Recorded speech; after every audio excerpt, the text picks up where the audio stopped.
इसलिए बहुत ज़्यादा रचना पाठ नहीं, बस दो छोटे छोटे हैं। एक दिन, आज श्रृंगार पढ़ देते हैं। एक दिन तुमने कहा था तुम नहीं समझते थे। एक दिन तुमने कहा था तुम नहीं समझते थे। मैं अकस्मात चौंक उठा। मैं और प्रेम, ऐसा कैसे संभव है? मैंने प्रेम पर न जाने कितने गीत लिखे, मैंने न जाने कितनी कविताएं गढ़ी, और मैं नहीं जानता हूँ। पर सच ही कहा था, तुमने। ये मैंने तब जाना जब मैंने तुम्हारे साथ चढ़ी थी मंदिर की सीढ़ियाँ। जब मैंने चढ़ी थी तुम्हारे साथ मंदिर की सीढ़ियाँ, जब तुम्हारे साथ चढ़ाए थे देवता पर बेल फूल अक्षत, जब तुम्हारे साथ प्रज्वलित किया था दीप, जब की थी तुम्हारे साथ प्रार्थना, और जब तुम्हारे साथ उतरी मंदिर की सीढ़ियाँ।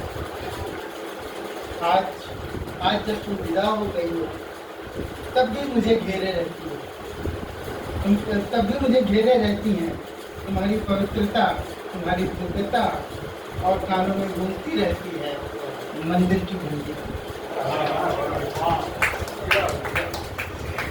और क्योंकि जैसा कि आप लोगों को मालूम है, जब बसंत के फूल खिलेंगे, हमारा साझा संग्रह प्रकाशित होने जा रहा है, और मुझे सबसे ज़्यादा प्रसन्नता इस बात की है कि जितने लोगों ने गीत लिखे हैं या जितने लोगों ने गज़लें लिखी हैं, मुझे लगता है कि 50% लोगों ने जब बसंत के फूल खिलेंगे शीर्षक पर रचना लिखी।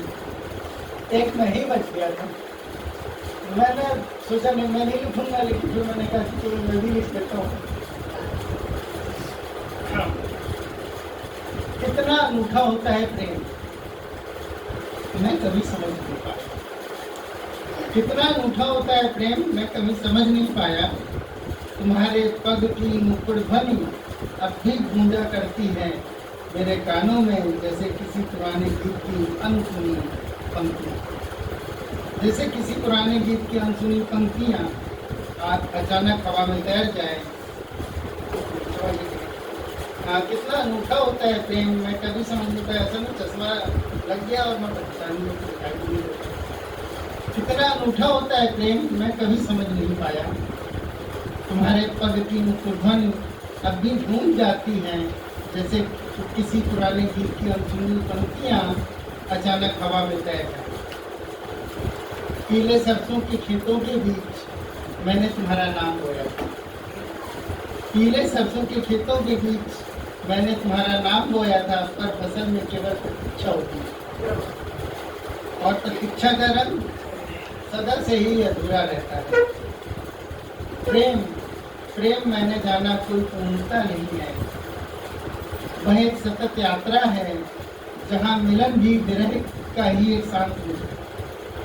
जहाँ मिलन भी विरह का एक शांत रूप है, तुम्हारी अनुपस्थिति मेरे भीतर एक उपस्थिति बन गई है, जैसे मौन में छिपा हो कोई श्लोक जिसे केवल आत्मा ही पढ़ सकती है। जैसे मौन में छिपा हो कोई श्लोक जिसे केवल आत्मा ही पढ़ सकती है।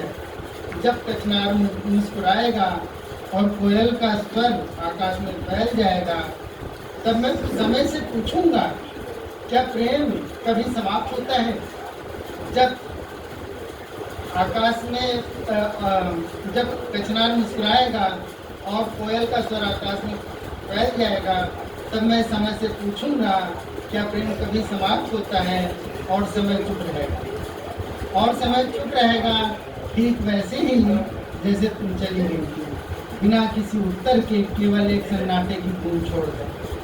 शायद प्रेम का सत्य यही है कि वह जितना पाया जाता है उतना ही खोया जाता है। शायद प्रेम का सत्य यही है कि वह जितना पाया जाता है उतना ही खोया जाता है, और विरह प्रेम की सबसे सच्ची भाषा बन जाता है।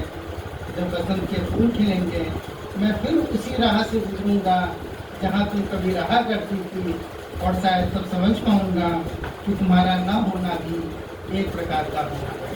बहुत एक छोटी सी बात मैं और कहूँगा, क्योंकि समय कम है, लेकिन फिर भी प्रारंभ में मैंने कही थी, लेकिन उस समय सभी लोग उपस्थित नहीं थे। आदरणीय नरेंद्र भूषण जी और आदरणीय श्रद्धेय त्रिवेणी प्रसाद मनीष जी, दोनों के व्यक्तित्व और कृतित्व पर एक अद्यतन ग्रंथ प्रकाशित होने जा रहा है। जो भी इसमें अपने लेखन के द्वारा सहयोग प्रदान करना चाहते हैं, वे मुझे अपने व्हाट्सएप पे अपनी सहमति दे दें। उनके कृतित्व में जो अगर लिखना चाहते हैं तो आपको कृति उपलब्ध हो जाएगी। 8 से 10 कृतियाँ मतलब अलग अलग विधाओं में हैं।